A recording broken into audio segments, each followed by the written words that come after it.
Welcome to the Tesla Economist. Please hit the thumbs up and don't forget to subscribe. Tesla is disrupting the automotive industry, and I wanted to compare this to another industry that was disrupted by Google. And no, I'm not talking about the phone book or Yellow Pages. They didn't even put up a fight. But how Google disrupted search at their own game. You see, back in the day, during the inception of the internet, there were a lot of search engines and search directories. Yahoo was the largest search directory, and AltaVista and Excite were the top search engines. Their business models revolved around advertising, which meant they wanted the visitor to stay on their sites for as long as possible and never leave. This meant they actually didn't want visitors to search, as it would mean they left their site, and they could no longer serve ads to the visitor. So all the homepages were saturated with lots of other things that the search engines thought their user would want, like weather, personals, classifieds, financials, you name it. Then came Google, with just a logo and a search bar and 2 buttons. Search and I feel lucky, which just displayed the first result. There were no garish banners ads to distract you, just a tool to find the website you were seeking. In addition to that, they had created something called PageRank, which meant sites that have other sites linking to them would rank higher. PageRank was enough to create the most accurate results on the web, and their popularity flourished. And similar to Tesla, they didn't need to advertise either. A company called GoTo.com, later renamed to Overture, invented a way of ranking websites based on how much they're willing to pay per visitor. We call this pay-per-click. Every time someone clicked on your website, you had to pay a certain amount. The more you paid, the higher you ranked. Google liked this business idea and incorporated something similar, only with a better algorithm.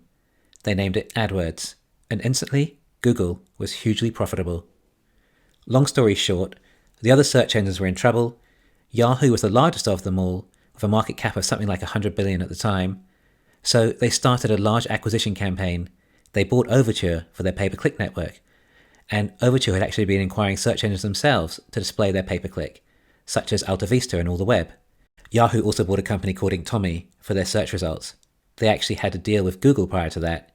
Yes, Yahoo used to show Google's search results at one stage.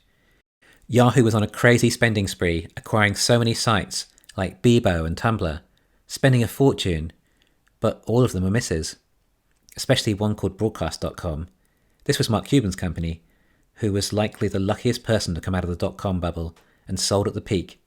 This is the sole reason for Cuban's wealth. The only good investment Yahoo made was buying a 30% share in Alibaba, although sold half its stake back to Alibaba in 2012 through a deal that valued the shares at $13. But they had a search engine now, with a pay-per-click model, which is where the real money was at, except by this stage they had significantly lost their market share to Google, and on top of that, Microsoft decided to enter the search engine game with Bing. And as they say, the rest is history.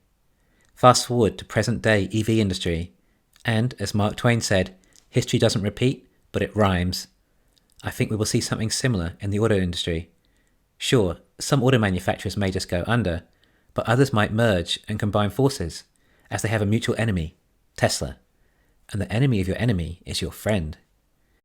But these incumbent automakers are just playing politics, making shareholders feel that they have the problem contained by showing serious reports that they're going to spend an enormous amount on EVs, an absolutely insane amount, as if it's a sort of problem you can simply throw money at, although they don't even say where this money will come from.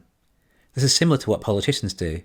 They will listen and hear what the issues are of their citizens, and then they act angry at these problems and shout at them. Then citizens feel they've been heard and think they're sorting the problem out, and will elect them next time. And if the problem doesn't get fixed, then politicians are great at placing the blame elsewhere. Most politicians are just actors that weren't good looking enough to be in movies. But how on earth can these companies raise so much when they already nearly have as much debt as their companies are worth? Who in their right mind will lend to them? Maybe they truly can convince lenders that they can compete with Tesla. I don't know. I don't think it likely. So here we have the likes of GM, Ford and Volkswagen announcing absolutely insane amounts they're going to be spending on EVs. They have no solution on how to raise the capital and no solution on how it's going to be used to catch up or beat Tesla. Meanwhile, fewer and fewer people want their cars as more consumers are discovering Tesla. Eventually there will be scrambling. Maybe Volkswagen will acquire BMW and Daimler, and Toyota will acquire Nissan, Mazda, Mitsubishi and Hyundai. GM, Ford and FCA might merge too. The other remaining players might get bought up or just go under. Or maybe they'll niche into some form of electric brand. Eventually they may all have to merge together into one super auto company. Then they will start buying out battery companies, FSD companies, LiDAR companies, just like Yahoo scrambled, buying up everything they thought they needed to compete with Google. And maybe they might be able to hang around for a bit longer, like Yahoo did. I can't believe some people still use Yahoo and Bing. Just like you won't be able to believe that some people will still buy Audi or Volkswagen. These people are known as Luddites. But then we had Bing enter the market. Microsoft thought they had enough internet and computer presence with Windows and Internet Explorer that they could get a piece of the search market as well. So they invested something like $2 billion in making a search engine. And yes, they did get some of that share. Remember, they also get to advertise and do branding and use celebrities, just like these auto companies will too. And some people are easily convinced and can't let go. So who might be Bing in this scenario? Well, like Microsoft thought they were related to search due to their involvement in the internet, Apple also think they are related to EVs, due to the fact there is a big screen in the car which could serve for their app store.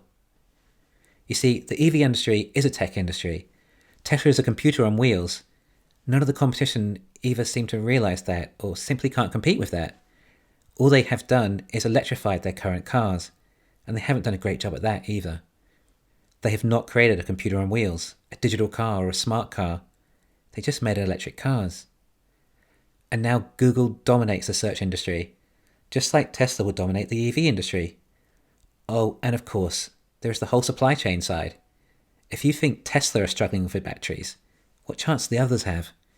Remember, Tesla is CATL, LG Chem, and Panasonic's biggest customer.